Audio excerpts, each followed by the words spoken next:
Well, we're turning our attention to an event that happened sometime last week. The Senate passed the Federal Audit Services Commission bill, and it did have some very important functions attached to the Office of the Auditor General, and it would seem that that commission has been granted very wide and sweeping powers amongst, let me see now if I can read out some of it for you. The proposal empowers the Office of the Auditor General of the Federation to express an opinion on whether the financial statement prepared by the government of the Federation fairly represents the financial position and results of operation, carry out audit of all revenues accruing to the Federation and all expenditures of the Federation from all sources, among a host of other things it's supposed to do. But joining us right now to shed light on why this commission is necessary and why it has been granted such wide sweeping powers is Senator Sabi Abdullahi, who is the Chairman, Senate Committee on Media and Publicity. You're welcome to Sunrise Daily. Thank you very much.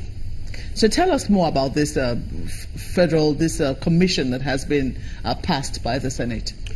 Well, thank you very much, Mokbe. I think the issue here is the Senate is looking at how to support governance, and in doing so, we are concerned that, for example, the fight against corruption, our own stand in the Senate is to look at preventive measures by way of strengthening institutions that can help to plug the leakages, because we believe it is through the government processes that this corruption takes place.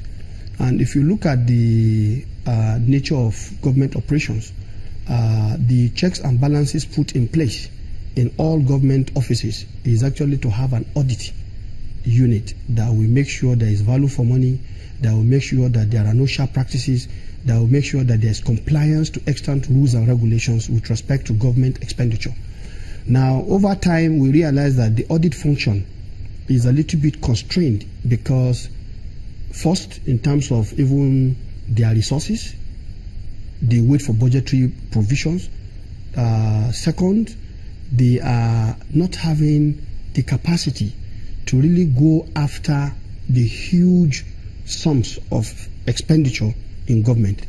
And so the idea of this, and you know, if you look at the operational law, it was a law passed in 1956. That tells you that clearly it's a pre-independence law, which for all intent and purpose, laws before that time are not truly even looking at our own interest as Nigerians. So I think this particular bill repealed that 1956 Audit Act, and it has now aligned Nigerian auditing function with modern best practices. So if I understand you clearly, yeah. Sorry, Jerry, what you're saying is that our auditing system, the government auditing system, is clearly deficient. Yeah. And that it was long due for an overhaul. Absolutely. So some of the powers which you're granting here to the Office of the Auditor General, they don't exist before now? Well, not that they don't exist, but they have been enhanced. In the sense that, you see, in many instances, when you look at the audit functions, it has not really enabled the Auditor General's office to be able to look holistically at both ministries, departments, and agencies. It will appear that there are some very powerful agencies that even their auditing becomes a little bit problematic because the Office of the Auditor General is not that very powerful in terms of its mandate. And that is what this bill seeks to now do, such that at the end of the day, the Office of the Auditor General will be able to have unfettered access to all records and documents to enable it express that opinion on government finances. So it's extremely important that the Auditor General is able to express an opinion Absolutely. On government finances. Yes. I also see here that it's allowed to, or he or she is allowed to summon whoever it is that he or she needs to summon to whichever place to ask for vouchers or accounts. Absolutely. The Auditor General before now was not able to do that. They do that, but if you check, now we have introduced even punitive measure.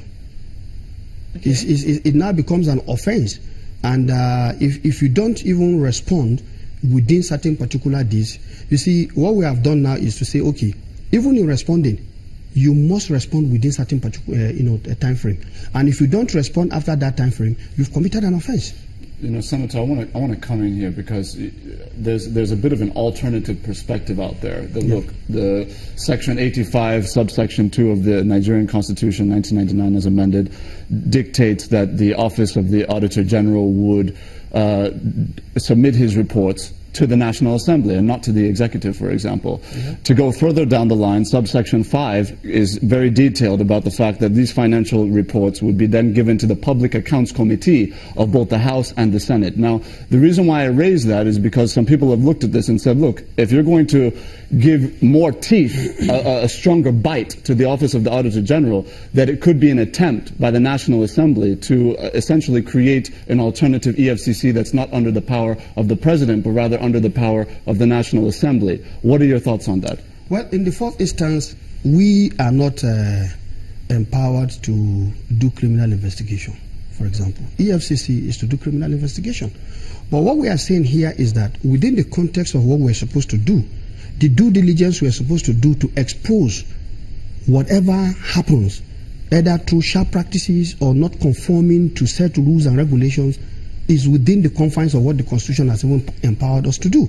And I don't think there is any hidden agenda to empower anybody, but rather to strengthen the entire process of our institutional framework with respect to ensuring government has value for money in terms of what is being spent, and to ensure also that people are held accountable.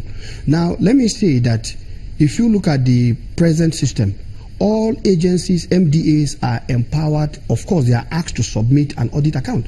But you come to check, if you go back into records now, you see some government agencies do not even prepare an annual account for 2, 3, 4, 5 years.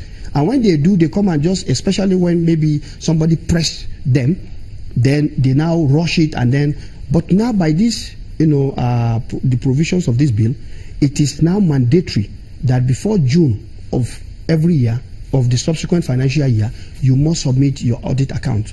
That has been there before, but this time around is going to carry a punitive measure.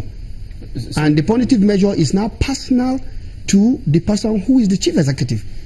Senator, I don't think there's a Nigerian out there who wouldn't want more probity, more transparency, more accountability. But, I want to get into some of the specific powers that have been given to the Office of the Auditor General now.